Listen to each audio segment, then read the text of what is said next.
Competencies are the knowledge, skills and attitudes that we use at work, at university and really everywhere in our life.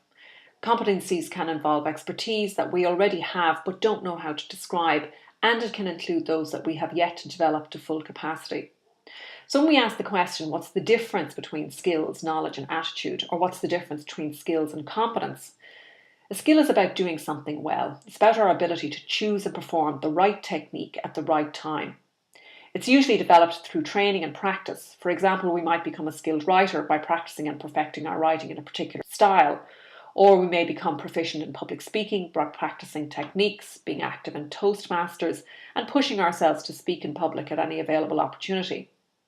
Now, knowledge is about what we know. It's about the theories, the facts, the methodology, and the ability to apply all of these things in different situations. For example, let's say we know about different styles of learning.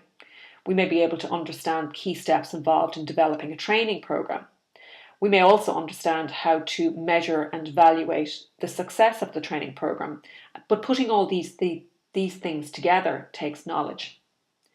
Attitude is often expressed about what we think or we feel. For example, we may have the capability to stay positive and calm in challenging situations.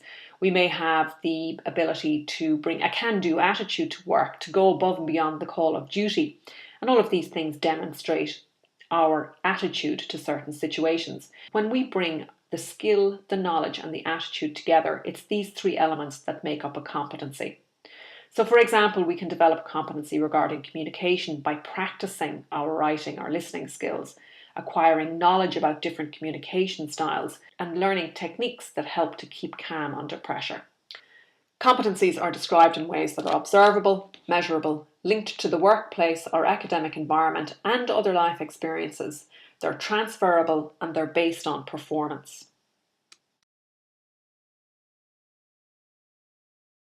Most employers are hiring employees based on competencies rather than on skills alone. If you can describe your competencies, you'll have an advantage as you apply for a wide range of opportunities. You can describe your competencies in applications, CVs and cover letters and then talk about them during interviews. You can use your competencies to further develop your understanding of how your education, work and other life experiences align. The 3 reasons to identify and practice your competencies are: 1, to reflect on your experiences, so to consider your past experience and assess your development to enable you to measure your progress towards your goals. 2, to strengthen the link between your academic and workplace learning. And 3, to express your value to employers.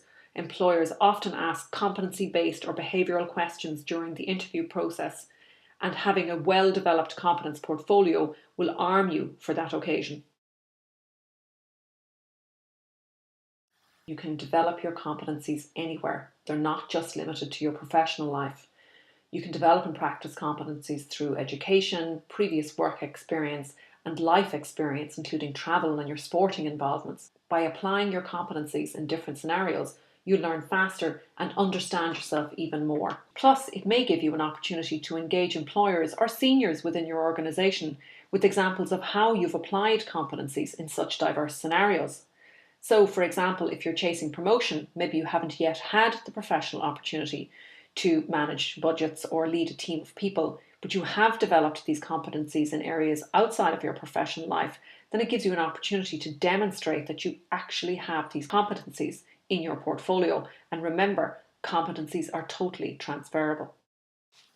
In terms of assessing your competencies, the best way to do it is to do it before, during and after your work life, your school life or your other life experiences.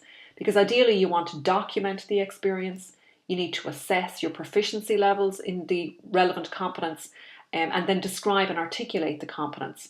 As you work through this program, your course tutor is available to give you feedback, not just on the e-portfolio, but the level of competency you're demonstrating by completing the tasks. So complete the assignments and the tasks as part of this course and get feedback from the course tutor.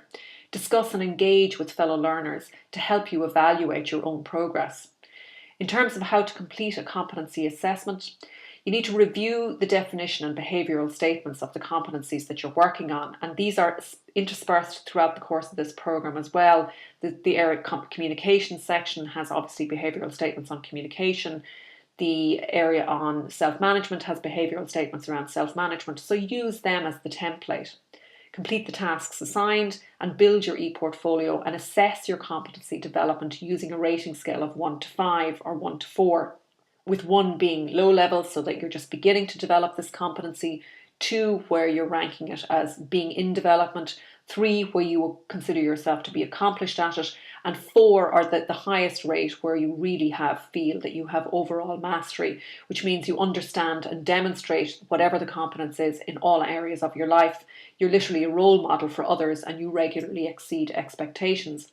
And when you've rated your competency from 1 to 4, you need to give 2 or 3 examples of how you've demonstrated the competence.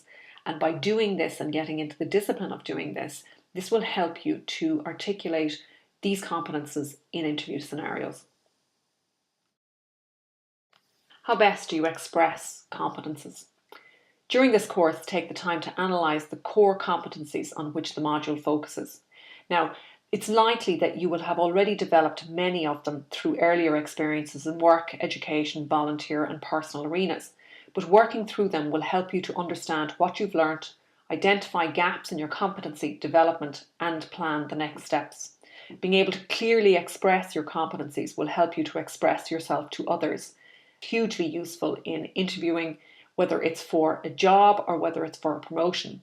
So a competency statement really needs 5 key areas. You need to identify the experience, you need to identify relevant competencies, write a competency statement, so set of statements that describes the competencies you developed and demonstrated through whatever experience it was.